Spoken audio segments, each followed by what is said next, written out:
같이 기도하시겠습니다. 사랑이 많으신 참 좋으신 우리 아버지 하나님, 주님을 등지고 죄악 가운데서 소망 없이 살아가던 우리를 십자가의 보혈로 값없이 구원해 주시고 성령이 역사하시며 생명의 말씀이 증거되는 몸된 교회 안에 인도해 주신 것을 감사드립니다. 우리가 살아가고 있는 이 시대가 주님 재림 직전의 때임을 말씀을 통해 믿습니다. 우리를 창조하시고 구원해 주신 목적에 합당한 삶을 살아가도록 도와주시옵소서. 우리 가운데 한 사람도 자기를 위해 사는 사람, 자기를 위해 죽는 사람 없게 하시고 무엇을 하든지 주님의 영광을 위한 삶이 되게 도와주시옵소서. 비록 이 땅을 밟고 살아가고 있지만 하늘을 소망하며 살게 하시고 썩어질 육신을 입고 살아가고 있지만 썩지 아니할 영원한 영광을 위해 살아가는 주의 자녀들이 되도록 도와주시옵소서. 우리 가운데 한 사람도 나고자 없게 하시고 어떤 고난과 어려움 중에도 끝까지 믿음의 경주를 우리 모두가 다 완주해낼 수 있도록 도와주시고 붙잡아 주시옵소서. 한시라도 주님이 붙잡아 주시지 아니하시면 넘어지고 자빠질 수밖에 없는 연약한 사람입니다. 붙들어 주시고 진리 가운데 뜻 가운데로 인도해 주시기를 간구드립니다. 주님이 사랑하셔서 세우신 이 교회를 주님이 끝까지 지켜주시고 주님이 우리에게 허락하신 이 귀한 복음을 우리가 끝까지 지키고 세상에 전하다가 주님 만날 수 있도록 도와주시옵소서. 멀리 외국에서 복음을 위해 수고하시는 선교사님들과 그 가족들 건강과 안전 지켜주시옵소서. 특별히 이번 주 수요일 일본 고리야마 1차 선교를 출발하게 됩니다. 출발하는 9명의 선교팀 건강 지켜주시고 이번 선교를 통해서 고리야마 교회가 든든히 세워지고 형제자매들이 위로받고 힘을 얻어 더 충성되게 주님을 섬기고 힘있게 복음을 전할 수 있는 계기가 되도록 도와주시옵소서. 병상에 계시는 많은 주의 자녀들 치료해 주시고 위로해 주시고 힘 주시옵소서. 우리를 사랑하시는 예수님 이름으로 감사하며 기도드렸습니다. 아멘. 요한계시록 22장을 찾겠습니다. 요한계시록 22장 7절입니다. 요한계시록 22장 7절.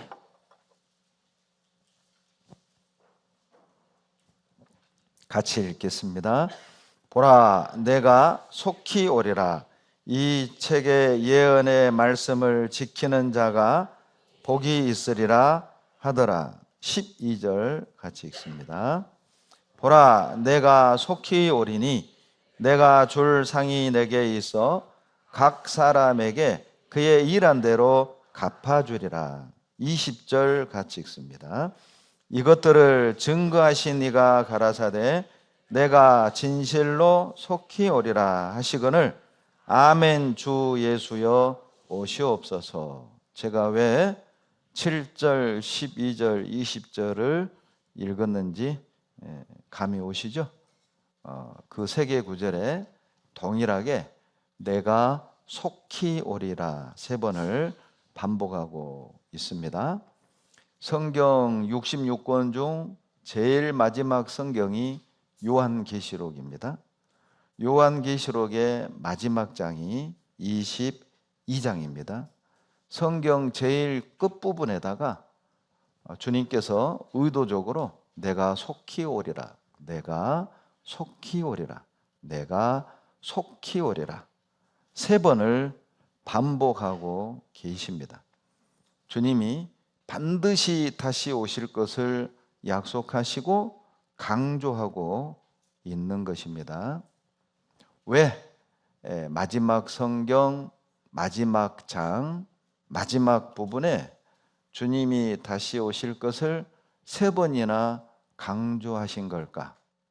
그 이유를 알려면 요한계시록을 기록하게 된 배경을 먼저 이해할 필요가 있습니다. 주님은 십자가에 피 흘려 죽으시고 3일 만에 부활하신 뒤 40일 동안 제자들과 함께 계시다가 이제 부활 승천을 하시게 됩니다.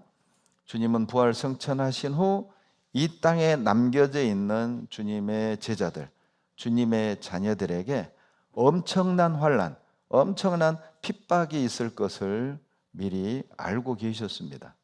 그래서 요한복음 15장 18절에 세상이 너희를 미워하면 너희보다 먼저 나를 미워한 줄 알아라.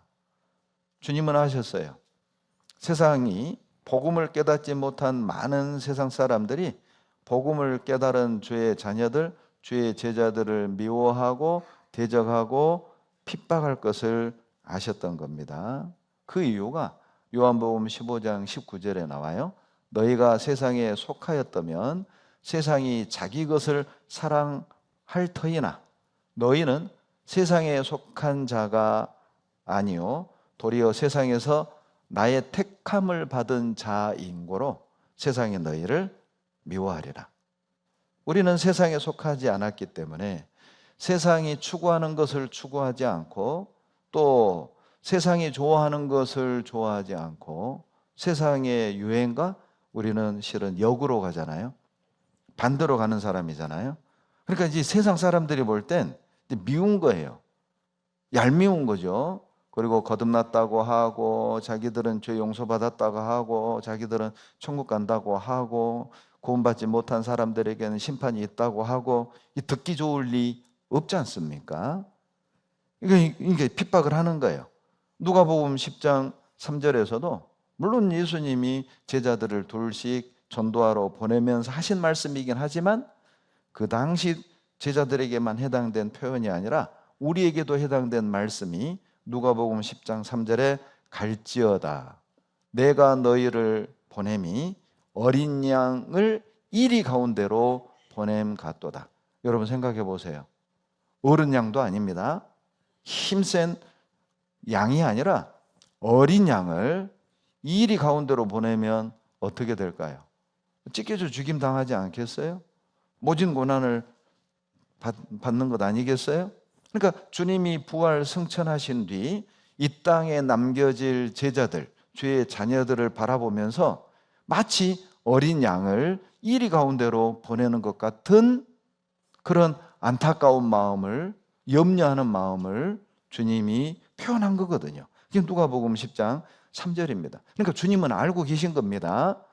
주님이 부활 승천에 가신 뒤 이 땅에 남겨져 있는 자녀들이 당하게 될 고난이 어떤 것인지, 받게 될 핍박이, 어려움이 어떤 것인지를 미리 아셨기 때문에 그 당시 대표격인 아시아의 7교회에 위로와 격려를 하는 편지를 보냈는데 그 편지가 바로 요한계시록이에요.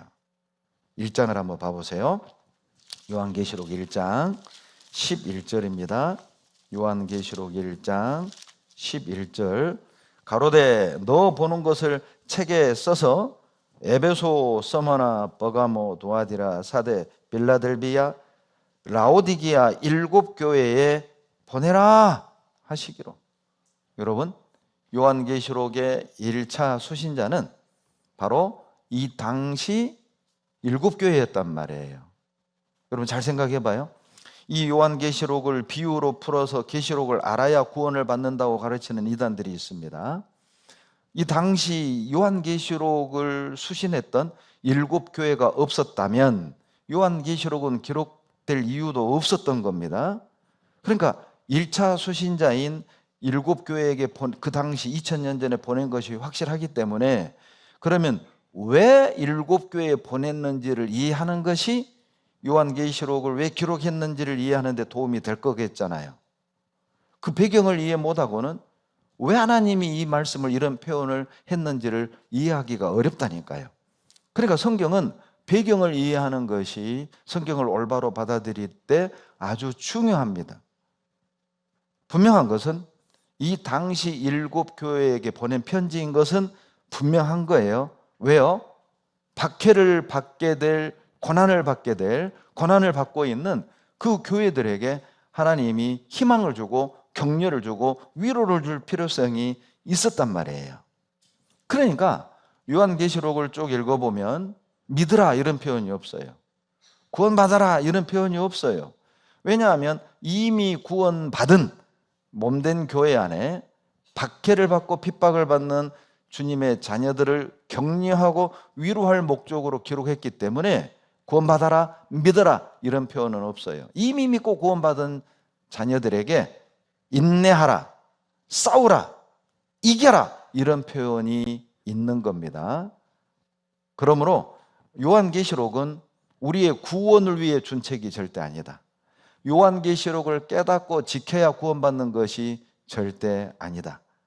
요한계시록의 내용도 설명하고 있습니다. 1장 1절을 보시죠. 요한계시록 1장 5절을 제가 읽어드릴게요. 또 충성된 증인으로 죽은 자들 가운데서 먼저 나시고 땅의 임금들의 머리가 되신 예수 그리스도로 말미암아 은혜와 평강이 너희에게 있기를 원하노라.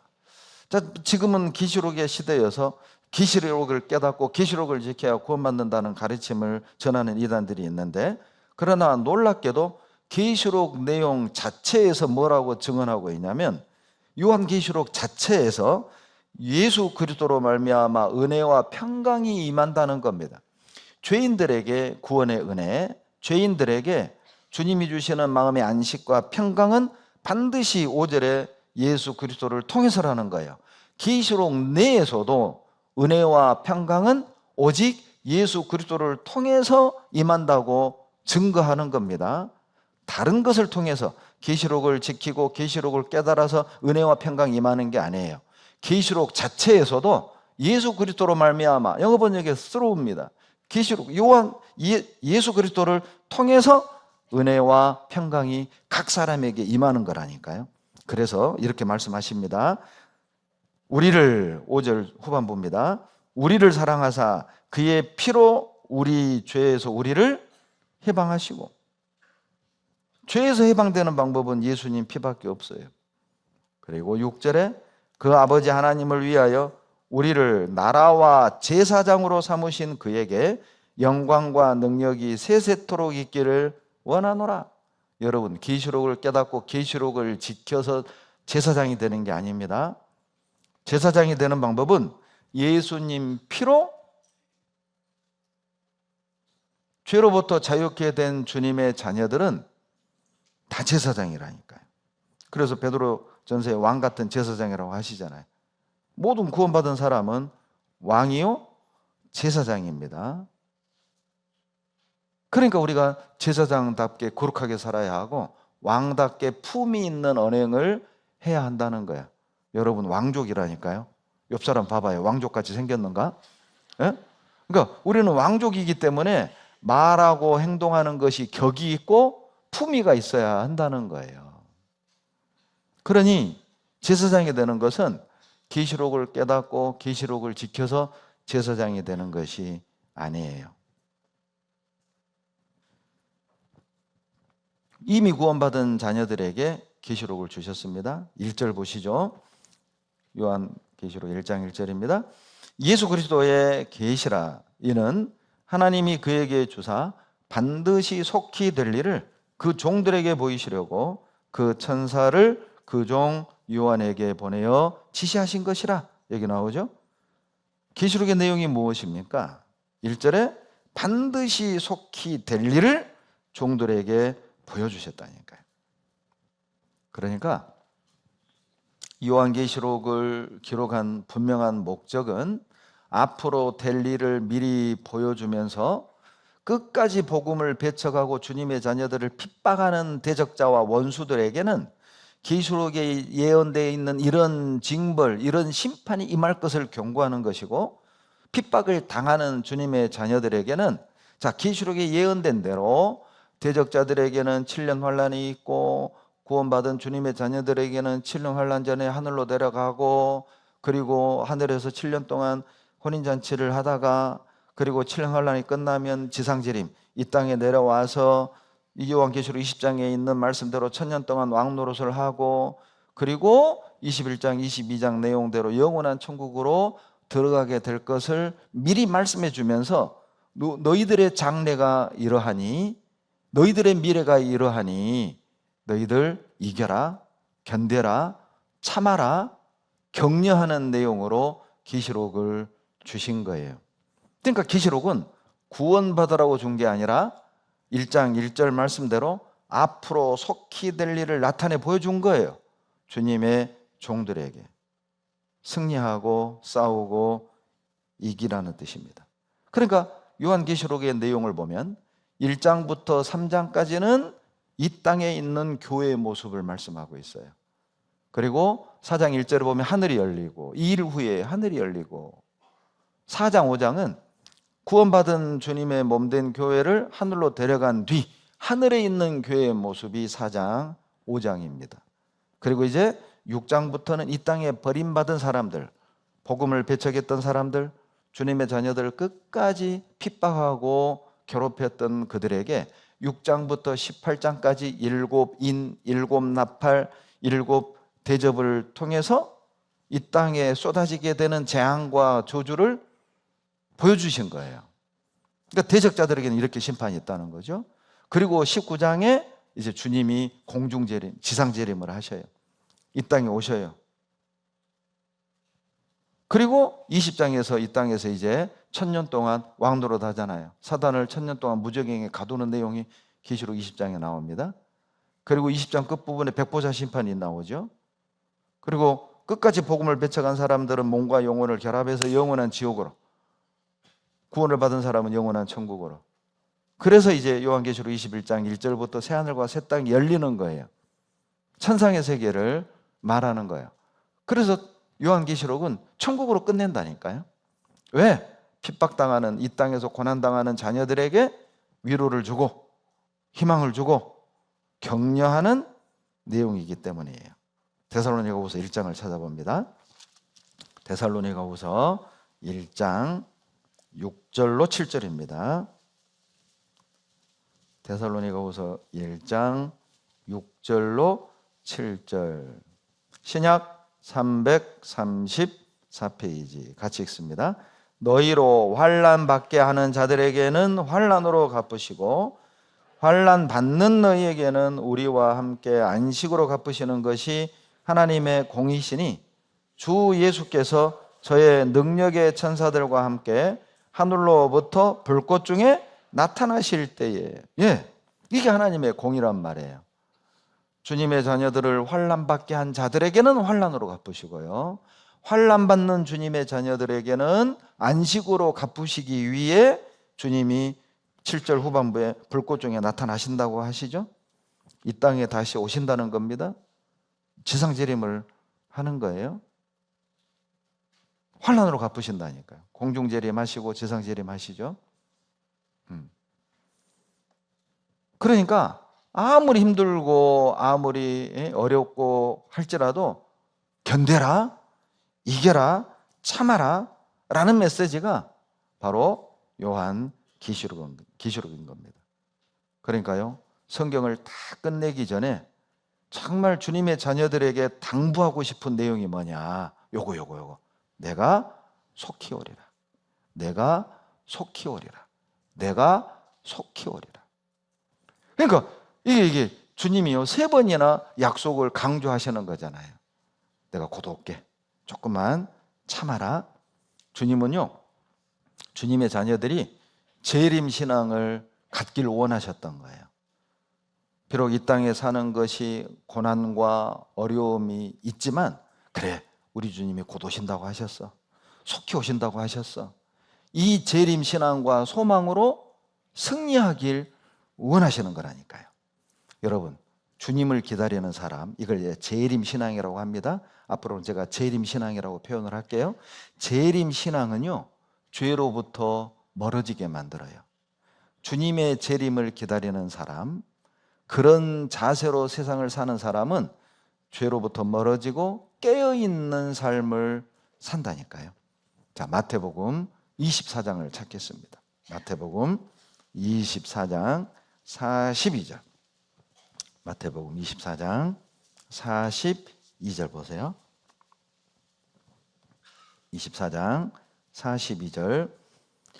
그러므로 깨어있으라. 어느 날에 너희 주가 임할는지 너희가 알지 못함이니라. 너희도 아는 바니 만일 집주인이 도적이 어느 경점에 올 줄을 알았다면 깨어있어 그 집을 뚫지 못하게 하였으리라. 14절 같이 읽죠.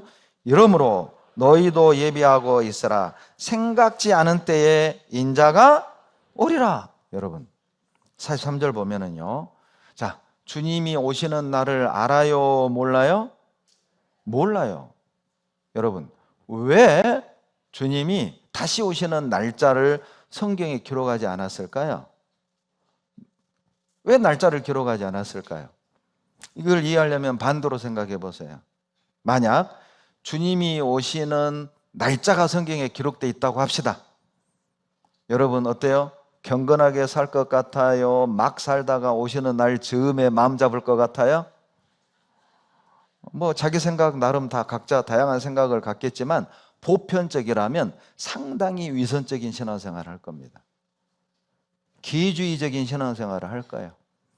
자기 마음대로 살다가 주님 오실 때쯤 마음 탁 잡고 오죽하면 세상에요, 십자가에 못 박혀 죽기 직전 구원받은 강도 부러워하는 형제도 만났다니까요. 내가 그걸 부러워하더라고. 야, 이 강도 좋겠다.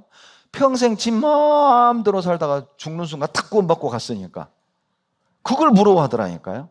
진짜 내가 그 간증 들으면서 죄인인 건 확실하다. 야, 진짜 저런 사람도 하나님이 구원해 주는구나.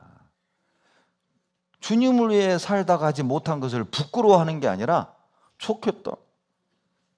죽기 전에 구원받고. 이게 우리 본 모습이에요. 날짜를 기록하지 않은 이유입니다. 날짜가 기록되지 않았기 때문에 여러분 우리가요 이렇게 구별되어 사는 거예요. 왜? 언제 오실지 모르니까. 우리 어렸을 때 어때요? 어머니 아버님 출타하면서 자 엄마 아빠 어디 갔다 올 테니까 그 사이에 마당 썰고 소 여물 주고 그리고 숙제 다 해놓고 기다려?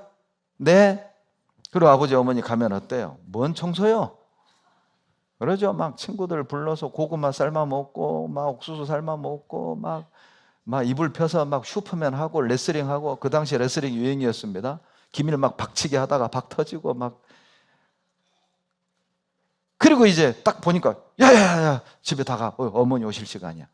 그러면 막 청소 다 하고 이불 개놓고 배 딱 깔고 이제 숙제하잖아요. 네. 알아. 여러분 부모가요 몇 시까지 온다고 말을 안 하고 갔다 온다고 말하잖아요. 놀면서도 불안해요. 놀면서도 불안해요. 언제 올 줄 모르니까. 그러니까 막 놀다가 멀리 보고 놀다가 막 구슬치기 하다가 동구밖에 보고 자기도 모르게. 왜? 언제 올 줄 모르니까요. 주님이 날짜를 기록하지 않은 이유입니다. 그러니까요 구원받은 사람은 세상에 살면서도 불안해. 언제 오실 줄 모르니까. 육신을 위해 살면서도 불안해. 언제 올지 모르니까. 참 놀라운 방법이죠. 그리고요 날짜를 기록할 수도 없어요. 왜냐하면 지구가 둥글어서 날짜가 또 달라. 그러잖아요. 우리가 칠레보다 하루 빨라요. 그러니 이 날짜를 쓸 수가 없는 거잖아요. 깨어있으라는 뜻입니다. 그런데요 여러분 오늘 잘 오셨어요. 오늘 오신 분에게만 주님이 언제 오실지 내가 알려드릴게요. 우리끼리만 알고 절대 밖에는 얘기하지 말아요. 에? 오늘 안 온 사람들은 좀 당해야 돼. 손해봐야 돼. 자 봐봐요. 날짜 알려드릴게. 성경에 있어요. 성경에. 진짜 오늘 여러분 잘 오신 거예요. 자 주님 재림 날짜 44절 찾아봐요. 날짜 나와요. 언제? 생각지 않은 때 나왔잖아요. 에? 언제 오신다? 예, 그날 주님 오신다니까요. 여러분이요 주님이 오시려면 아직 멀었어. 그때 오셔요. 그때 오셔요. 주님 만날 준비 안 하고 있죠? 그때 오신다니까요. 자기를 위해 살고 있죠? 그때 오신다니까요. 생각지 않은 때라고 그랬잖아요. 그러니까 여러분이 주님이 다시 오실 것을 생각하지 않고 산다면 그때가 주님 오실 때다. 여러분, 과거에 청교도들의 구호가 뭐였냐? Perhaps today입니다. Perhaps today. 그래서 어떤 형제들은 성경에다가 제일 앞에다가 PT 이렇게 써가지고 다녀. PT 체조 아닙니다. Perhaps today 약자입니다. 혹시 오늘일 수 있어요. Perhaps today라는 시가 있더라니까요. 제가 하나 읽어드릴게요.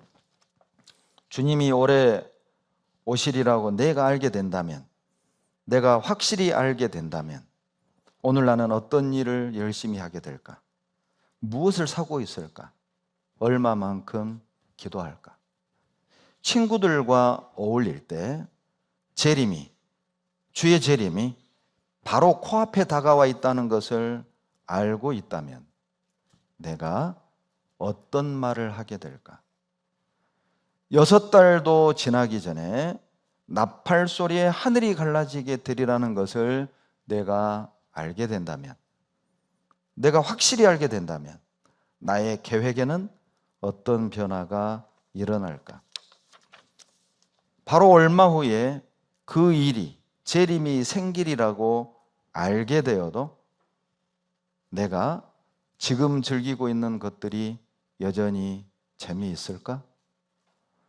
내가 알게 된다면, 내가 확실히 주의 재림을 알게 된다면, 오 하나님, 내가 이렇게도 멍청할 수 있습니까? 그렇게도 그 때에만 얽매여 있어서 영원한 손짓을 보지 못할 수가 있습니까? 나의 몸과 영혼은 당신의 것입니다. 내 시간 전부가 당신 것이 되게 하여 주소서. 워커라는 그리스도인이 쓴 시입니다. Perhaps today, 오늘이라면, 주님의 재림을 내가 안다면 오늘 즐기고 있는 것이 여전히 재미있을까요? 지금 계획하고 있는 그 계획을 그대로 고집할까요? 내가 쓰고 있는 시간을 무엇을 위해 사용하게 될까요? Perhaps today, 오늘인 줄 안다면. 여러분, 재림을 기다리는 것, 주의 재림을 사모하는 것, 이것이 성결의 비결입니다. 우리가 죄와 구별되어 거룩하고 성결하게 사는 최고의 비결은 Perhaps today, 오늘 주님 만날 수 있다. 사도행전 1장 11절에 주님이 공중으로 올라가시는 걸 제자들이 구름에 가릴 때까지 쳐다보고 있었습니다. 옆에서 천사가 와서 말을 합니다. 갈릴리 사람들아, 어찌하여 서서 하늘을 쳐다보느냐? 너희 가운데서 하늘로 올리우신 이 예수는 하늘로 가심을 본 그대로 오시리라. 재림하시는 주님은 초림하실 때처럼 사람의 터를 빌려 이 땅에 오는 게 아닙니다. 재림하시는 주님은 2000년 전에 이 땅에 오실 때처럼 사람의 터를 빌려 오시는 게 아니라는 뜻이에요. 하늘로 올리우신 것을 본 그대로 오시리라. 무슨 뜻이죠? 하늘에서 직접 재림하신다는 뜻이에요. 그러니까 어디에 어떤 보혜사가 왔다, 재림 예수가 왔다, 그게 다 거짓말인 거예요. 왜냐? 주님이 다시 오실 때는 직접 공중에서 오신다니까요. 본 그대로 온다고 그랬잖아요. 그러니까 예수가 여기 있다 저기 있다 하여도 속지 말라고 하신 이유가 그것입니다. 주님의 재림은 2000년 전 초림과 다른 모습으로 오시기 때문에 그렇습니다. 사도행전 1장 11절에서 주님이 다시 오실 것을 약속하고 올라가셨습니다. 재림의 약속을 받은 주님의 제자들은 완전히 다른 삶을 살죠. 사도행전 2장의 성령 강림 이후 두려워서 3번이나 부인했던 베드로는요, 대제사장들과 종교 지도자들이 잡아다가 협박을 합니다. 2번 다시 이 복음 전하지 마라. 그런데 베드로가 뭐라고 대답합니까? 우리는 보고 들은 것을 말하지 아니할 수 없다. 내가 사람을 기쁘게 하려 하나님을 기쁘시게 하려. 내가 사람을 기쁘게 하는 자였다면 그리스도의 종이 아니단 말이죠. 완전히 바뀌었다니까요. 매를 맞으면서 전도했잖아요. 감옥에 갇히면서 전도했잖아요. 여러분, 재림신앙은 죄로부터 구별되게 합니다. 초대교회가 그 엄청난 핍박 속에서도 끝까지 신앙을 지킬 수 있었던 비결은 perhaps today, 재림 신앙이었어요. 오늘 주님 만날 수 있다. 오늘 주님 오실 수 있다. 여러분, 재림이 더디다고 생각하잖아요? 그러면 죄를 짓습니다. 성도끼리 싸우고 술 친구들로 더불어 먹고 마셔요. 세상의 유의를 추구한다, 그 뜻입니다. 세상에 마음 두고 산다, 그 뜻이에요. 마태복음 24장 48절로 49절입니다. 같이 읽겠습니다. 만일 그 악한 종이 마음에 생각하기를 주인이 더디 오리라 하여 동무들을 때리며 술 친구들로 더불어 먹고 마시게 되면, 여러분, 주님이 더디 오리라고 생각을 하잖아요. 그러면 사람의 마음이 어떻게 변해버리느냐면 동무들을 때리고요, 술 친구들로 더불어 먹고 마시고 즐기게 되는 거예요. 주님 오시려면 아직 멀었어. 그 마음이 딱 들어오는 순간 형제자매들과 싸우고 서로 아프게 하고 용서하지 않고, 그리고 술 친구들로 더불어 먹고 마셔요. 혹시 가운데 아직도 술 마시는 분 계시죠? 만약 내일 주님 오신다, 만약 오늘 주님 오신다, 그럼 몰래 술잔 기울이겠습니까? 몰래 즐기고 있는 죄를 짓겠냐는 말이죠.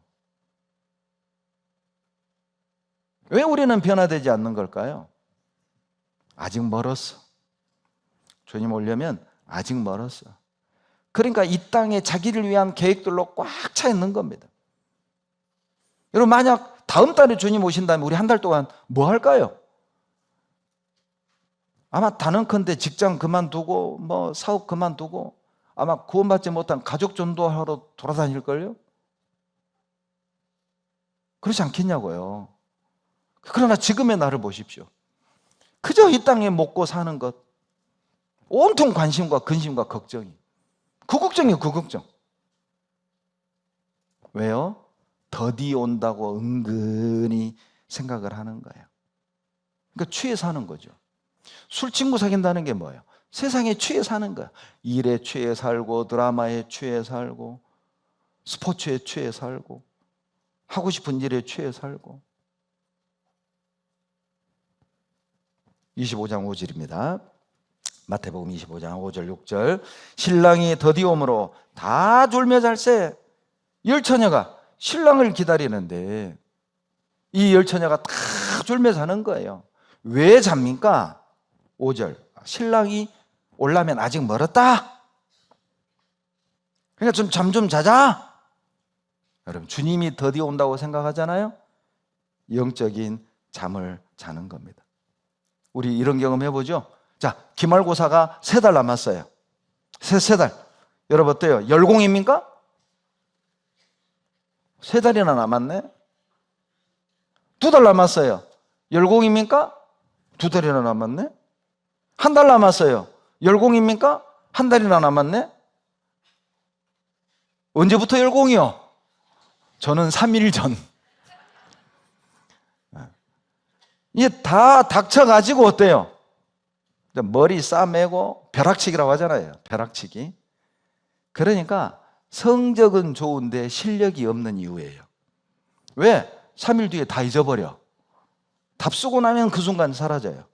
벼락치기의 특징이 그래요. 단방약이죠. 쑥 성적 끌어올리기는 쉽습니다. 그런데 실력은 누적되질 않아요. 신앙생활을 그렇게 하는 거예요. 아직 멀었네? 몇 년 남았네? 몇 달 남았네? 은근히 우리 마음에 여유가 있는 거예요, 여유. 그러니까 이제 내가 하고 싶은 것도 좀 하고, 즐기고 싶은 것도 좀 즐기고, 갖고 싶은 것도 좀 갖고, 배우고 싶은 것도 좀 배우고, 잠도 자고. 풀어지는 거죠.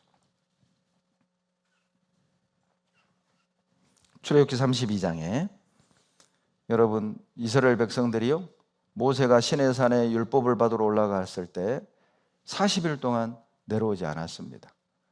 그리고 이제 십계명을 받고 딱 내려왔을 때 난리가 난 겁니다. 금송아지를 만들어서 경배하고 춤을 추고 난리가 난 거예요. 모세가 십계명에 적힌 돌판을 깨버렸잖아요. 그대로 들고 갔다 다 죽으니까 깨버린 거예요. 내가 책임지겠다는 거죠. 예수님의 모습입니다. 내가 감당하겠다는 거, 그 죄를. 그리고요 출애굽기 32장 1절에 보면 금송아지를 만들게 된 배경이 나옵니다. 출애굽기 32장 1절에 백성이 모세가 산에서 내려옴이 더딤을 보고, 모세 오려면 아직 멀었어. 그 사이에 우상 만든 겁니다. 이런 비유가 적당할지는 모르겠지만 마치 남자친구가 군대 간 사이 그걸 못 기다리고 거꾸로 고무신을 신고, 이게 이제 거꾸로 고무신 신었다는 말은 배신했다 그 뜻입니다. 또 남편이요 저 중동에 돈 벌러 간 사이, 외국에 돈 벌러 간 사이, 그 사이를 못 참고 바람난 아내와 같이 주님의 재림을 참지 못하고 아직 멀었어 더디오 우상 숭배를 하고 하나님이 아닌 것을 사랑을 하고 배신을 하는, 여러분 심지어는요 이 교회 안에 어떤 잘못된 사람들이 거짓 형제들이 있었냐면 재림 없어 이미 지나갔어 이렇게 주장하는 사람들도 있었어요. 교회를요 시끄럽게 혼란스럽게 만든 겁니다. 지금도 그렇습니다. 이 이단 교리들로요, 그리고 또 막 교회 형제자매들의 신앙을 막 흔들어 놓는 일들이 지금도 있다니까요. 이 지금 시대만 있는 게 아니라 복음의 역사 속에서 계속 있어 왔어요. 베드로후서 찾아봅시다. 베드로후서 3장입니다. 베드로후서 3장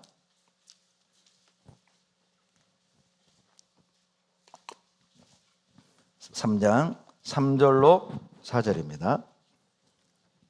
다 같이 읽겠습니다. 먼저 이것을 알지니 말세에 기롱하는 자들이 와서 자기의 정욕을 쫓아 행하며 기롱하여 가로되 주의 강림하신다는 약속이 어디 있느뇨? 조상들이 전후로부터 만물이 처음 창조할 때와 같이 그냥 있다 하니, 조롱하는 겁니다. 비웃는 겁니다. 뭐 곧 온다며? 아직도 안 왔네? 그냥 있네? 뭐 교통이 막혀서 못 오시나? 바빠서 못 오시나? 곧 온다며? 조롱하는 거예요.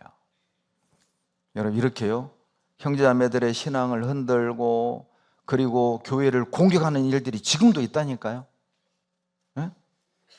지금도 복음을 흔들고 지금도 교회를 흔들고 형제자매들을 막 흔드는, 이런다며 그렇다며 비웃으면서 그런 일들이 계속 있는 겁니다. 여러분 그래서 베드로후서를 기록을 한 겁니다. 형제자매들이 흔들리기 시작하는 거예요. 곧 오신다고 했는데 안 오시네? 이게 뭐야? 이게 흔들리는 거죠. 그래서 다시 북돋우기 위해서 베드로후서를 기록을 한 거예요. 1장 16절 찾습니다. 베드로후서 1장 16절입니다. 다 같이 읽겠습니다. 우리 주 예수 그리스도의 능력과 강림하심을 너희에게 알게 한 것이 공교히 만든 이야기를 좇은 것이 아니요 우리는 그의 크신 위엄을 친히 본 자라. 우리 주 예수 그리스도의 능력과 강림하심을 너희에게 알게 한 것이, 이거 그냥 없는 얘기 만든 게 아니라는 거예요. 공상과학 같은 얘기를 내가 하는 게 아니다. 실제 일어날 일인데 그 증거는 우리가 봤다니까? 내가 봤다니까? 여러분 주의 재림을 언제 베드로가 보았습니까? 마태복음 7장 변화산 사건이에요. 변화된 주님을 보셨잖아요.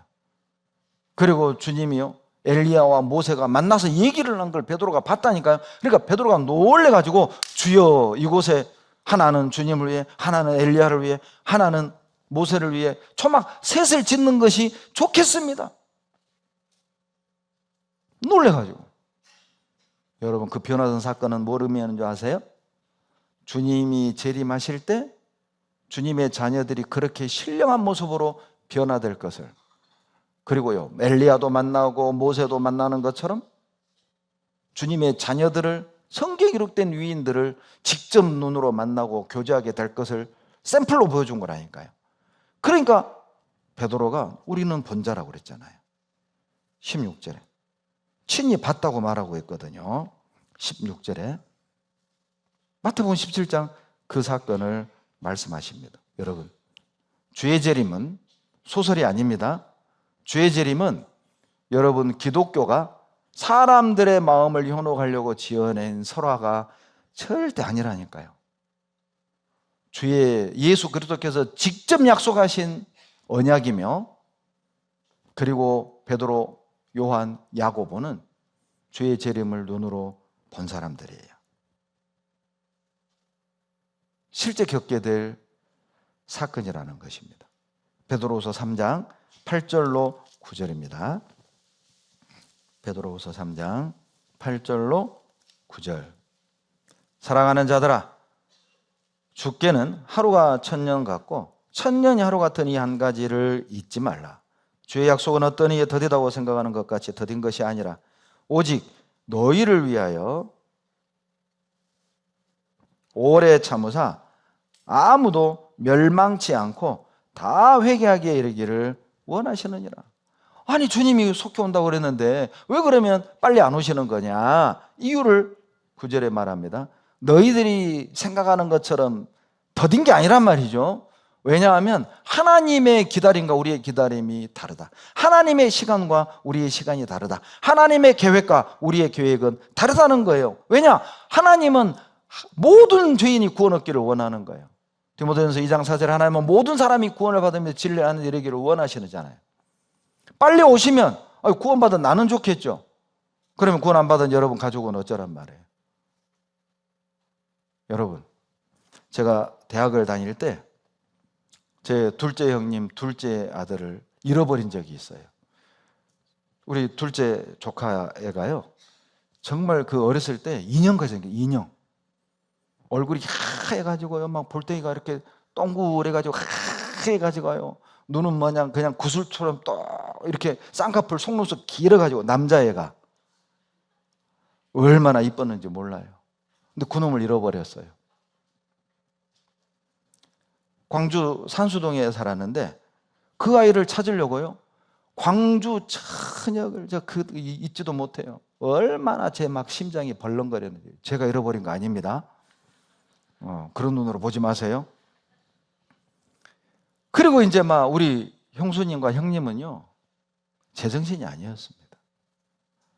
넋이 나가버렸어요. 그냥 넋이. 어디 가서 찾은 줄 아세요? 다른 도시 가서 찾았어요. 송정리라고. 광주 송정리에서 찾았어요. 송정리까지. 그러니까 어쩌다 또 거기까지 갔나 몰라. 가지고 막 시장통에 막 저희 형수님이 막 사진 가지고 이해 보셨어요? 이해 보셨어요? 어떤 상인이 어떤 할머니가 데려가던데 사정 알려달라. 저리 가보라. 그 집에 찾아갔더니 이 할머니가요, 애를 감추고 안 주는 거예요. 모른대. 그러면 형수님이 막 울고 불고 막 사정을 빌었대요. 옷장에서 꺼내준 거예요, 애를. 아니, 자식 못 나는 미국에 있는 자식에게 보내려고. 내일이면 큰일 날 뻔했죠.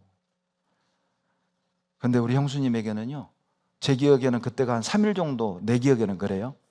저한테는 3일인데 우리 형수님에게는 그 시간이 길었을까요? 짧았을까요?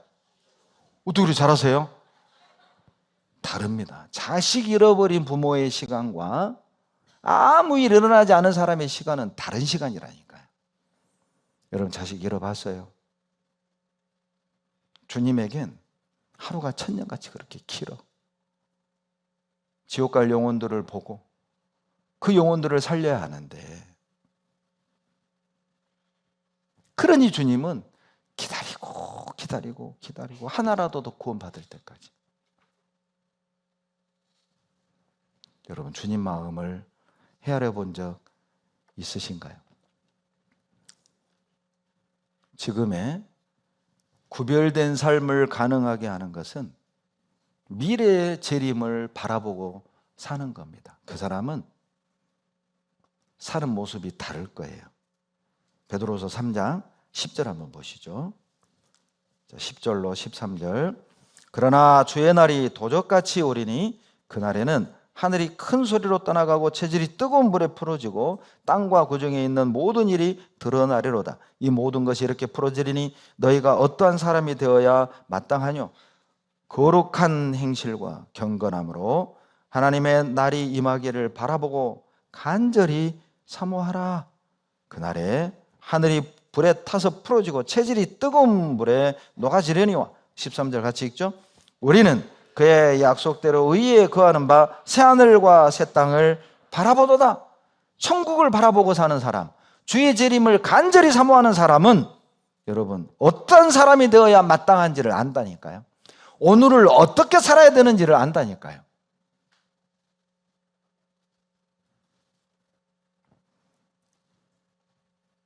아우슈비츠 포로 수용소에 갇혔던 유대인들의 증언입니다. 끝까지 살아남은 사람들이 어떤 사람들이냐? 딸이 어디에 있대, 아들이 어디에 살아있대, 이 소식을 들은 사람은 끝까지 살아남는데요. 왜? 가족 만날 소망이 있잖아요. 그런데 하나밖에 없는 아들이 죽었다는 소식을 들으면 삶을 포기해버린답니다. 그 사람도 곧 죽어요. 만날 가족이 없다? 살아야 될 이유가 없어졌잖아요. 기다릴 게 없잖아요. 여러분, 우리에겐 왜 우리는 이 땅에서 버티고 버텨야 됩니까? 만날 주님이 있다니까요. 그 주님이 곧 오신다니까요. 그러니까 우리가 버티고 신앙을 지켜야 될 이유인 거예요. 재림신앙은 여러분 핍박과 고난 중에도 신앙을 끝까지 지키게 만들어줘요. 세상에 태합하지 않게 만듭니다. 요한계시록 22장 7절 한번 찾아봅시다. 요한계시록 22장 7절. 22장 7절 같이 읽습니다. 보라, 내가 속히 오리니 이 책의 예언의 말씀을 지키는 자가 복이 있으리라 하더라. 주님이 속히 오신다는 믿음을 갖는 사람들, 주님의 재림을 사모하는 신앙을 가진 사람들은 말씀을 지킵니다. 이 말씀을 지킵니다. 신앙을 지킵니다. 이 복음을 끝까지 지킨다니까요. 우리 가끔 그런 전쟁 영화 있잖아요. 예? 그 소재로 만든 영화도 있더라고요. 전쟁 6.25 때 포항을 학도병들이 지킨 그걸 가지고 영화를 만든 게 있습니다. 그런데 이제 이 현역 군인들은 부산을 지켜야 돼요. 이 부산 뚫리면 이제 다 대한민국 망하는 거예요. 그러니까 학도병에게 포항을 맡기고 그리고 다시 오겠다는 약속을 하고 이 군인들이 전부 다 부산으로 내려갑니다. 학도병들이 끝까지 포항을 지켜요. 왜 지키느냐? 온다고 했어. 군인 아저씨들이 다시 온다고 했어. 우리 도와주러 온다고 했어. 그거 하나 잡고 많은 어린아이들이 북한의 총탄에 죽어나가 떨어지는데 끝까지 버틴 거예요. 끝까지 지킨 거예요. 왜요? 온다고 했거든. 여러분, 지원군이 온다는 확신이 있으면 자기 자리에 끝까지 지킨다니까요. 죽는 한이 있어도. 주님 우리에게 약속하셨습니다. 내가 속히 오리라. 이 약속을 붙드는 사람은 아무리 사는 게 힘들어도, 아무리 교회 안에서 속상하고 억울한 일이 있어도 자기 자리 지킨다니까요. 자기 위치 지킨다니까요. 왜요? 재림신앙은 어떤 상처도 극복하게 하고 어떤 고통도 견디게 하는 힘을 주니까. 데살로니가전서 4장 16절로 18절에 주께서 호령과 천사장의 소리와 하나님의 나팔로 친히 하늘로조차 강림하시리니 그러므로 그리스도 안에서 죽은 자들이 먼저 일어나고 그 후에 우리 살아남은 자도 공중으로 저희와 함께 구름 속으로 끌어올려 공중에서 주를 영접하게 하시리니. 여러분, 2000년 전 초림하신 예수님은 마리아의 태를 빌려 인간의 육신을 입고 이 땅이 우리처럼 먹고 마시고 성장하는 과정에 있었지만 2000년 뒤 다시 이 땅에 오시는 주님은 공중에 오셔서 구원받은 자녀들을 다 끌어올려서 공중에서 주님을 영접하게 합니다. 그러니까 먼 보혜사가 이 땅에 왔다고 해도 속지 말아요. 구원받은 사람들은 공중에서 주님을 만나지 이 땅에서 주님을 먼저 만나지 않아요. 공중에서 주님을 먼저 만나요. 그게 데살로니가전서 4장 16절로 18절입니다. 그리고 그 뒤에 이렇게 얘기하시죠. 그리하여 우리가 항상 주와 함께 있으리라. 18절. 그러므로 이 여러 말로 서로 위로하라. 위로하십시오. 자, 옆 사람 위로 좀 해주세요. 곧 오신대. 얼른 위로해 주세요. 곧 오신대. 곧 오신대. 이렇게 영혼 없는 얘기 하지 말고 좀 영혼을 담아가지고 곧 오신대. 빨리 하세요. 곧 오신다니까요. 조금만 참아요. 여러분 경제적으로 힘들어요? 조금만 참아. 여러분 정신적으로 힘들어요? 조금만 참아. 조금만 참아. 여러분 속상한 일 있죠? 조금만 참아. 주님 오셔. 여러분 부부간에 막 마음에 안 맞고 막 살기 싫고 그러죠? 조금만 참아. 주님 오실 때까지만 참아. 에? 그러면 이제 다 끝나. 그러니까 조금만 참아. 우리에게 위로가 되는 거예요. 여러분 재림 소망은요, 재림 신앙은 우리에게 소망을 줍니다. 소망이 있는 사람은요, 육신의 것이 없어도 문제가 안 돼요. 신령한 소망이 있는 사람은 그 소망 때문에 마음의 평강을 이루며 산다니까요. 요한일서 봐봐요. 요한일서 3장 2절로 3절. 요한일서 3장 2절로 3절. 여러분 요한복음, 요한 1, 2, 3서, 요한계시록을 쓴 사람이 사도 요한입니다. 동일 인물입니다. 그래서 겹치는 내용들, 표현들이 상당히 많이 나와요. 요한 1서 3장 2절로 3절. 사랑하는 자들아, 우리가 지금은 하나님의 자녀라. 장래에 어떻게 될 것은 아직 나타나지 아니하였으나 그가 나타내심이 되면 우리가 그와 같을 줄을 아는 것은 그에 계신 그대로 볼 것을 인함이니. 여러분 지금은 장래에 어떻게 될 것을 알지 못한다, 이런 뜻입니다. 지금은 우리가 하나님의 자녀여도 장래에 어떻게 될 것은 우리가 아직은 모른다, 이런 뜻이에요, 이 말이. 그러나 주님이 딱 나타나면 알게 될 텐데 뭘 알게 될 거냐? 예수님처럼 우리가 신령하게 변화될 걸 직접 보게 되고 분명히 알게 되는 날이 온다. 그러니 기다려라. 우리가 주님처럼 변할 것이다. 그래서 3절에 다 같이 읽겠습니다. 주를 향하여 이 소망을 가진 자마다 그의 깨끗하심과 같이 자기를, 이 소망이 어떤 소망입니까? 주님이 나타나실 때에 주님처럼 신령하고 완전하게 변화될 것을 믿는 그 소망입니다. 그걸 바라보고 사는 사람들은 여러분 이 땅에서 깨끗하게 살아요. 죄를 버리게 돼 있어요. 남편을 사랑하고 아내를 사랑하고 그렇게 살 수밖에 없다니까요. 교회를 사랑하고 복음을 사랑하고 서로 협력해서 선을 이루고 전도하는데 같이 손을 모으고 그렇게 된다니까요. 이 소망을 가진 사람은 깨끗해져. 마음이 깨끗해져. 생활이 깨끗해져요. 이중적인 신앙을 안 해요. Perhaps today, 오늘 주님을 만난다면 여러분 우리 오늘 변화되지 않겠냐고요. 솔직히 얘기해봐요. 오늘 주님이 온다. 지금처럼 살까요? 예? 오늘 주님 온다. 내 생각이 끝까지 옳다고 주장할까요? 신앙 때문에 가족 간에 갈등하는 분들 계시죠? 응? 신앙 때문에 갈등을 해. 오늘 주님 온다면 여러분 내 생각이 맞다고 주님께 말할 수 있어요? 내 삶의 방식이 성경적이라고 여러분 말할 수 있어요? 신앙생활 심플합니다. 왜 거듭난 자의 삶이 행복할 수밖에 없고 평안할 수밖에 없냐? 심플하거든요. 생각 차이가 있을 수 있고 의견 차이가 있을 수 있고 갈등이 있을 수 있어요. 그러나 우리의 기준은 너무 명확하잖아요. 하나님이시라면. 주님은 뭐라고 말씀하시는가?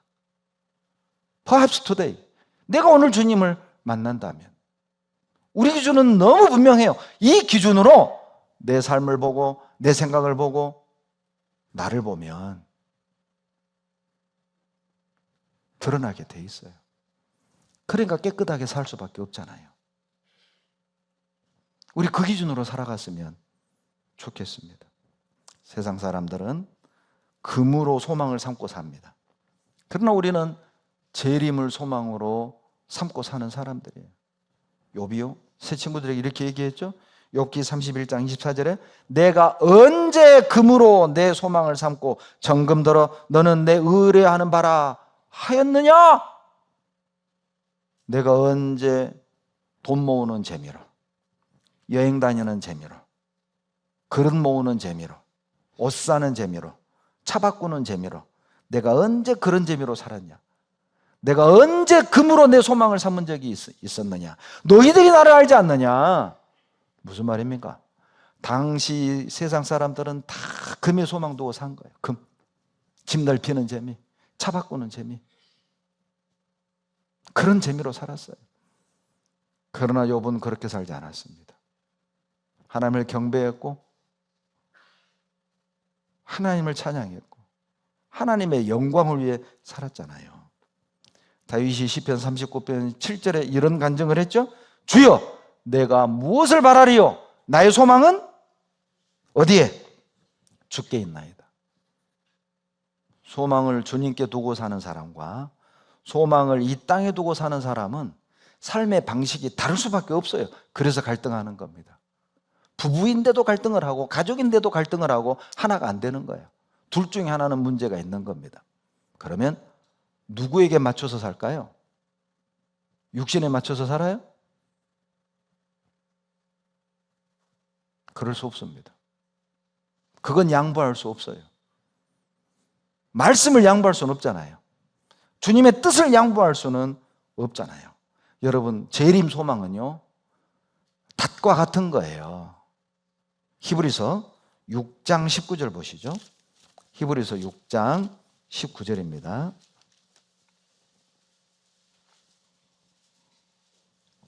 히브리서 6장 19절 다 같이 읽겠습니다.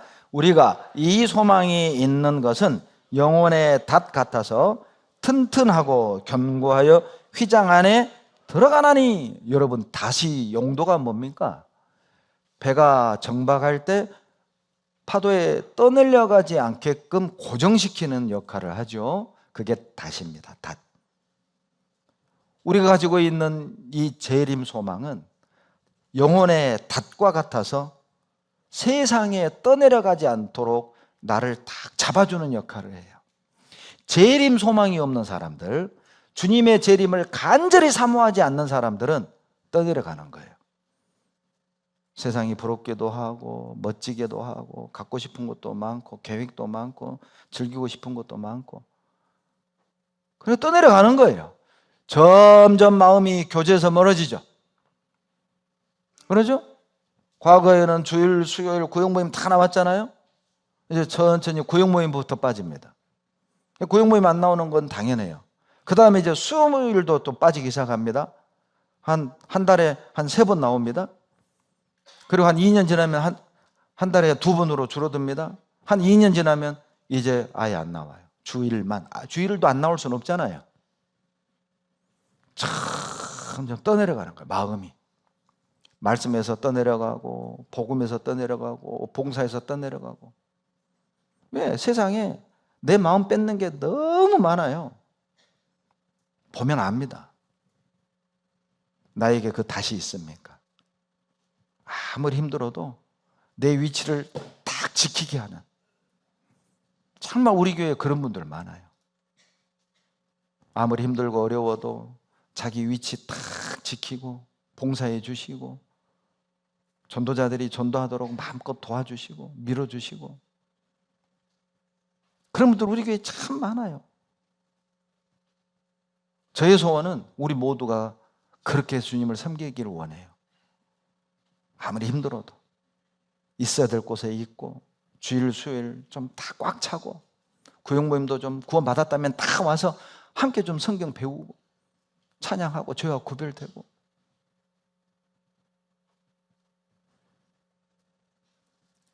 재림 소망은 있어야 될 자리에 끝까지 있게 하는 거예요. 여러분, 주님이 왜 재림한지 아세요? 앞으로 있을 환난에서 우리를 건져주기 위함이에요. 데살로니가전서 1장 봐보세요. 데살로니가전서 1장 10절입니다. 10절. 1장 10절입니다. 1장 10절 같이 읽습니다. 또 죽은 자들 가운데서 다시 살리신 그의 아들이 하늘로부터 강림하심을 기다린다고 말하니, 이는 장래의 노하심에서 우리를 건지시는 예수시니라. 여러분, 데살로니가전서 4장 16절에서 공중에 우리를 다 끌어올려 공중에서 주님을 영접하게 한다고 했잖아요. 그게 공중재림이거든요.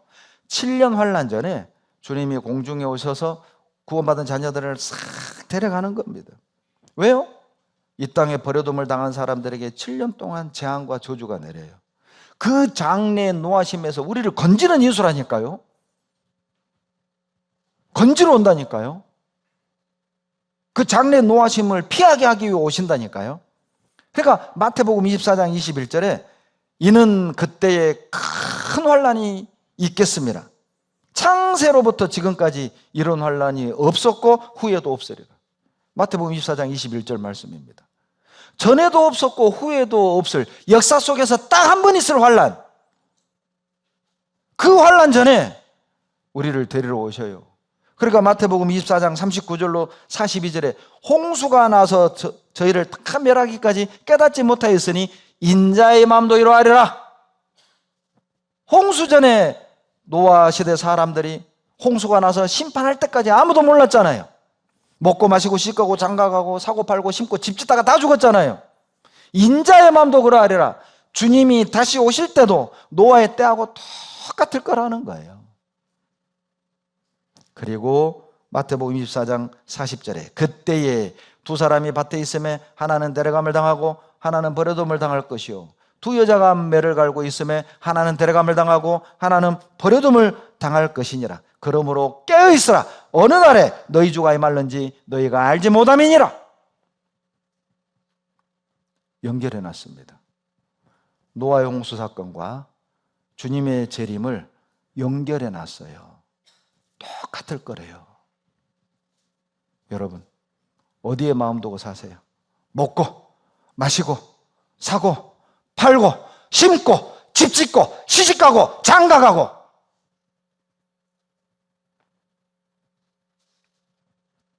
그렇게 중요합니까? 나를 대신해서 죽어주신 주님을 뒤로 미룰 정도로 그게 그렇게 중요합니까? 봉사를 뒤로 미룰 정도로 그렇게 그것이 좋습니까? 교제를 빠질 정도로, 봉사를 안 할 정도로, 전도를 안 할 정도로 그것이 그렇게 중요합니까? 그러다가 주님 만나게 될 것입니다. 홍수가 나서 저희를 다 멸하기까지 깨닫지 못하였으니 인자의 마음도 그러하리라. 주님이 다시 오시는 목적은 구원받은 사람 데려감을 위해서. 2000년 전에 오신 예수님은 알곡을, 곡식을 뿌리러 오셨고, 우리 시대에 다시 오시는 예수님은 그 곡식을 거두러 오시는 거예요. 마태복음 3장 말씀에 알곡은 모아 곡간에 들이고 쭉정이는 모아 불에 사르느니라. 알곡입니까? 쭉정이입니까? 이 가운데 쭉정이 없기를 바랍니다. 여러분, 주님이요, 왜 다시 오시는 줄 아세요? 우리 몸을요, 변화시키러 오셔요. 여러분, 우리 얼마나 몸부림치고 있습니까? 주님 뜻대로 살고 싶은데 이 육신이 게을러요. 주님 뜻대로 살고 싶은데 쥐고 있는 욕심이 많아요.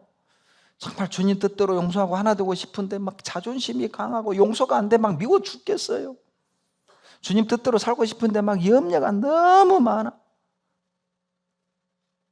이 육신 때문에 우리 얼마나 아파하고 있습니까? 조금만 기다리십시오. 주님이 오셔서 그 못된 육신 완전히 바꿔놓으셔요. 그날을 우리만 기다리는 게 아닙니다. 우주가 기다리고 있어요. 로마서 8장 찾습니다. 로마서 8장 19절 보시죠. 로마서 8장 19절. 로마서 8장 19절. 다 같이 읽겠습니다. 피조물에 고대하는 바는 하나님의 아들들에 나타나는 것이니 주님의 재림. 여러분, 주님이 공중 재림할 때요, 먼저 구원받고 천국에 있는 자녀들과 같이 옵니다. 그러니까 하나님의 아들들이 나타난다니까요. 그날을요, 세상에 피조물들도 고대하고 있대요. 왜요? 주님이 공중에 다 오시고요, 7년 환란 다 끝나고 지상 재림하잖아요. 그러면 이 땅을요, 에덴 동산처럼 완전히 회복합니다. 그게 바로 요한계시록 20장의 천년왕국이에요. 이사야 65장에 25절에 보면 그날에는요, 사자가 풀 먹습니다. 소처럼 풀 먹어요. 늑대와 양이 뒹굴어 놀아요. 독사굴에 손을 넣어도 안 물어요. 독사가 흙을 먹는다고 기록되어 있습니다. 그날이 와요. 그러니까 피조물들도 왜 고생하는 줄 알아요? 왜 강한 놈이 약한 놈 뜯어먹고 피 흘려 양육강식의 세계가 열린 줄 알아요? 인간의 죄 때문이라니까요. 인간이 죄로 말미암아 자연의 질서도 무너졌고, 그리고 이상기후가 생기고 말이에요. 욕심 때문에. 인간이 문제예요. 인간이. 이 죄가, 우리 인간의 죄가 이 땅을 더럽혀요. 그러니까 레위기에 보면 땅이 더러워졌나니, 땅이 더러워졌나니. 죄는 인간이 지었는데 땅이 더러워졌대. 땅이. 이 세상이 고통받는다 그 말이에요. 예수님이 십자가의 죽으심으로 죄인과 하나님의 관계가 회복이 됐죠. 깨진 관계를 십자가로 회복했습니다. 그런데요, 인간의 죄로 말미암아 무너져버린 이 자연계도 회복을 해야 돼. 그때가 지상재림이에요. 천년왕국 때 완전히 회복하고 영원한 천국으로 들어가는 겁니다. 구원은 회복입니다. 모든 걸 다 회복하는 거예요. 십자가의 피로 깨져버린 인간과 하나님의 관계도 회복이 될 뿐만 아니라 주님이 직접 이 땅에 다시 오셔서 무너져버린 자연계도 다 회복이 되는 거예요. 그때는 사자가 풀을 먹는다니까요. 죽고 죽이는 그런 세상이 아닙니다. 그날을 기다려요. 마태복음 19장 28절에 예수님이 세상이 새롭게 된다고 했잖아요. 사도행전 3장 21절에 만유를 회복한다고 그랬거든요. 에덴 동산처럼. 그날이 옵니다. 21절 보세요. 로마서 8장 21절 다 같이 읽습니다. 그 바라는 것은 피조물도 썩어짐의 종로로 한 데서 해방되어 하나님의 자녀들의 영광의 자유에 이르는 것이니라. 예, 재창조를 하신다 그 말이죠. 죽고 죽이는 세상이 아니에요. 주님이 다시 오시면 죽고 죽이고 썩고 사라지고 없어지고 그런 세상이 아니에요. 완벽한 세상으로 만들어요. 그래서 오시는 겁니다. 23절 다 같이 읽습니다. 이뿐 아니라 또한 우리 곧 성령의 처음 익은 열매를 받은 우리까지도 속으로 탄식하여 양자 될 것 곧 우리 몸의 구속을 우리 몸의 구속을 기다려요. 십자가의 피로 우리 영혼이 구원받았죠. 베드로전서 1장 8절로 9절 믿음의 결국 곧 영혼의 구원을 받음이니라. 그게 바로 천국 가는 구원입니다. 그런데 때가 되면 주님이 이 땅에 다시 재림하실 때 우리 몸도 구원받아요. 23절에 몸의 구원이 무엇입니까? 이 몸 안에 있는 죄의 기질마저도 변화시킨다. 십자가의 피로 구원을 받을 땐 죄의 형벌이 면제된 구원이에요. 형벌은 면제됐지만 기질은 남아있어요. 그러니까 구원받은 사람도 짜증내고 욕심 부리잖아요. 싸우고 말이에요. 그런데 지상재림하실 때, 공중재림하실 때 여러분 우리의 기질마저도 없어버려요. 하나님처럼. 여러분 왜 창세기 1장 29절에 하나님의 형상대로 사람을 만든 줄 아세요? 때가 되면 인간을 하나님의 형상으로 바꿔주겠다는 약속이에요. 이 놀라운 겁니다. 여러분 그저 우리가요 그냥 이 땅에서 먹고 마시고 남들보다 좋은 집 좋은 옷 막 콧대 세우고 눈 까고 막 그렇게 살아라고 만든 게 아니라니까요. 우리를 왜 만든 줄 아세요? 하나님처럼 만들려고. 그게 우리가 막 계시록을 지키고 계시록 깨달아서 그렇게 되는 게 아니라 100% 하나님 은혜로 된다니까요. 하나님 은혜로. 그래서 다시 오시는 거예요. 여러분 그날 아마 이 가운데 후회할 사람 많을 겁니다. 주님 딱 오시는 순간 이럴 줄 알았으면 내가 헌금 좀 더 할걸, 이럴 줄 알았으면 내가 그때 봉사 좀 더 할걸, 하기수양회 때 환경미화부 할걸. 아마 그런 분들 많을 겁니다. 여러분 기회가 있습니다. 오늘이 있잖아요. 오늘 아직 오늘이라는 기회가 있잖아요. 제가 오늘 기회로 묵상 올렸습니다. 오늘은 즐기라고 준 시간이 아니에요. 오늘은 돌이키라고 준 기회예요. 오늘은 다시 시작하라고 준 기회라니까요. 오늘을 주셨어요. 그게 뭐예요? 기회를 주신 겁니다. 다시 시작합시다. 주의 재림을 사모하는 마음으로 우리 주님을 섬깁시다. 계시록 22장 12절 봐보세요. 계시록 22장 12절 다 같이 읽습니다. 보라 내가 속히 오리니 내가 줄 상이 내게 있어 각 사람에게 그의 일한 대로. 여러분 뭐하러 오신대요? 예, 갚아주러 온대요. 솔직히 주님이 우리한테 갚을 게 뭐 있어요? 우리가 주님께 갚을 것만 있지. 우리가 주님께 얼마나 많은 걸 받았습니까? 우리는 전부를 받았습니다. 그런데도 주님은 와서 또 갚아주겠대. 내 마음에서는 주님께 내가 갚을 사랑의 빚밖에 없는데 주님은요, 내가 주님을 섬겼던 거, 형제자매를 용서했던 거, 서로 하나가 됐던 거, 하기수양회 때 환경미화했던 거, 전도하기 위해서 헌신하고 희생했던 거, 우리 입장에서는 그 당연한 거잖아요. 이미 주님께 구원의 은혜를 받았기 때문에 그렇게라도 우리는 은혜를 보답하는 마음인데, 놀랍게도 주님 입장에서는요 그것까지 갚아주겠다는 거예요. 고맙다. 나를 위해 살아줘서 고맙다. 참아줘서 고맙다. 용서해줘서 고맙다. 서로 하나가 되어서 사랑해줘서 고맙다. 그것까지도 갚아주시겠다는 거예요. 이 몸둘 바를 모를 일이잖아요. 주님 그렇게 안 하셔도 돼요. 나는 이미 충분히 받았어요. 우리 입장에서는 말입니다. 그런데도 주님은 갚아주러 오겠대요. 여러분 갚아줍니다. 우리가 참았던 거, 우리가 견딘 거, 주님을 위해 살려고 막 몸부림친 거, 이거 다 헛되지 않습니다. 그거 다 갚아주러 와요. 조금만 좀 참으라고. 폭발하지 말고 조금만 참아봐요. 오셔서 갚아주셔요. 베드로 전서 1장 보십시오. 베드로 전서 1장 13절.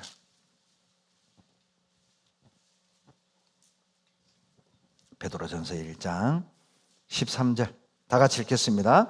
그러므로 너희 마음에 허리를 동이고 근신하여 예수 그리스도에 나타나실 때에 너희에게 가져올 은혜를 온전히 바랄지어다. 가져올 은혜 동그라미 해봐요.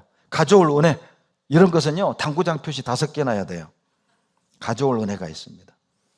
세상에 이미 십자가에서 주신 은혜도 차고 넘친데, 내 잔이 넘치는데 주님은 은혜 위에 은혜를 베푸시기 위해 또 가져올 은혜가 있다는 겁니다. 우리가 이 사실을 안다면 주님의 재림을 두려워하지 않습니다.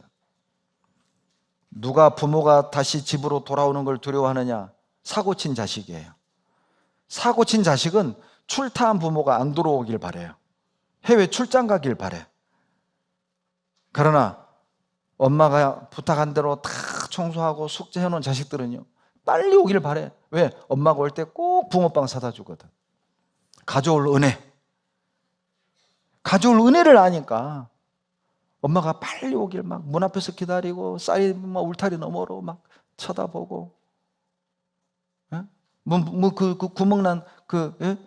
문풍지 사이로 막 내다보고, 언제 오나 이제 나오나. 우리 그렇게 주님을 기다리면 얼마나 좋을까요? 지금은 잘 때가 아닙니다. 지금은 잘 때가 아니에요. 로마서 1장 봐봐요. 지금은 잘 때가 아니라니까요. 13장. 로마서 13장. 로마서 13장 11절로 14절. 다 같이 읽겠습니다. 또한 너희가 이 시기를 알거니와 자다가 깰 때가 벌써 되었으니 이는 이제 우리의 구원이 처음 믿을 때보다 가까웠음이니라. 밤이 깊고 낮이 가까웠으니 그러므로 우리가 어둠의 일을 벗고 빛의 갑옷을 입자. 낮에와 같이 단정행하고 방탕과 술 취하지 말며 음란과 호색하지 말며 쟁투와 시기하지 말고 오직 주 예수 그리스도로 옷 입고 정욕을 위하여 육신의 일을 도모하지 말라. 여러분 집에서 잠옷 입고 있는데 구역장이요 그냥 연락도 안 하고 신방을 와버렸어요. 잠옷 입고 그대로 맞이해요. 후다닥 갈아입어요. 그러죠. 그리스도로 옷 입으십시오. 옷을 보면 그 사람의 상태를 알 수 있잖아요. 그리스도로 옷 입었다는 말은 그리스도를 위해 살다가 만난다는 겁니다. 시간도 마음도 물질도 주님을 위해 드렸다가 주님을 만나는 것. 그 사람의 상태를 보면 무엇을 위해 살았는지를 알아요. 그게 옷이잖아요. 지금은 잘 때가 아닙니다. 깰 때가 됐다는 걸 알아요. 우리는 이 시기를 알지 않습니까? 11절 봐봐요. 너희가 이 시기를 알거니와. 여러분 살다 이런 시기가 있었습니까? 지금 다시 코로나가 재창궐하고 지금 또 원숭이 두 창이요? 전 세계로 퍼진다고 WHO가 비상사태를 선포했습니다. 우크라이나 러시아 전쟁은 지금 2년째. 하마스 이스라엘 전쟁은 10개월째.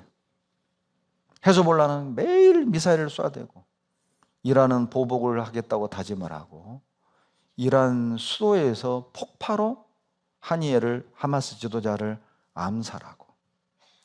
여러분 이게 동시다발적으로 이렇게 생긴 때가 있었습니까? 일본은요 150년 만에 대지진이 일본 열도가 잠길 수 있다, 일본 절반이 잠길 수 있다라는 예측까지 하는 역대 처음으로 일본 방송국에서 방송을 했답니다. 대비하라. 대지진을 대비하라. 처음 방송을 했답니다. 미리. 니가다 형제가 와가지고 그제 나한테 해준 얘기예요. 그런 때가 없었다는 거예요. 이게 지금 동시다발적으로 여러분 우리에게는 어떻게 받아들여야 됩니까? 잠자고 있는 우리를 흔들어 깨우는 거라니까. 너 그렇게 살래? 너 지금도 그런 마음으로 살래? 너 아직도 그렇게 불평불만으로 살래? 너 아직도 용서 못하고 살래? 너 아직도 그렇게 세상 것에 마음 두고 살래?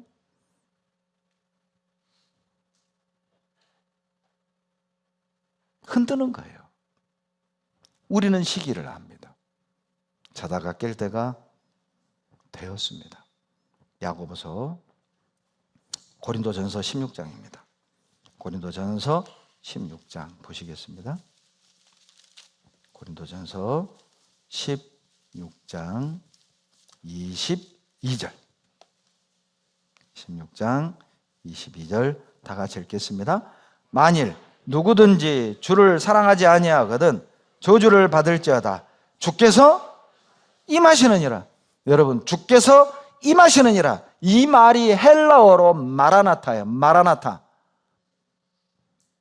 우리 주 마란 오다 아타. 우리 주님이 곧 오신다. 우리 주여 오소서. 마라나타입니다.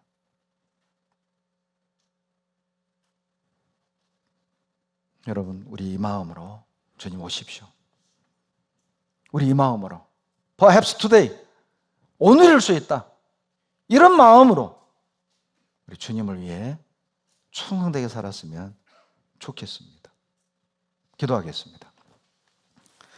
사랑이 많으신 좋으신 우리 아버지, 감사와 찬양과 영광을 우리 아버지 하나님께 돌립니다. 주님께서 우리에게 맡기신 복음 전도의 사명을 끝까지 잘 감당하게 도와주시고 우리 마음속에 재림 신앙을 주셔서 다시 오실 주님을 사모하고 깨어서 거룩한 삶을 살아가게 도와주시옵소서.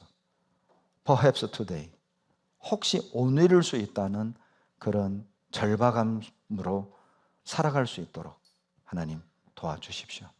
주님 앞에 섰을 때 한치의 부끄러움 없는 모습으로 당당히 설 수 있도록 도와주시옵소서. 예수님 이름으로 감사하며 기도드렸습니다. 아멘.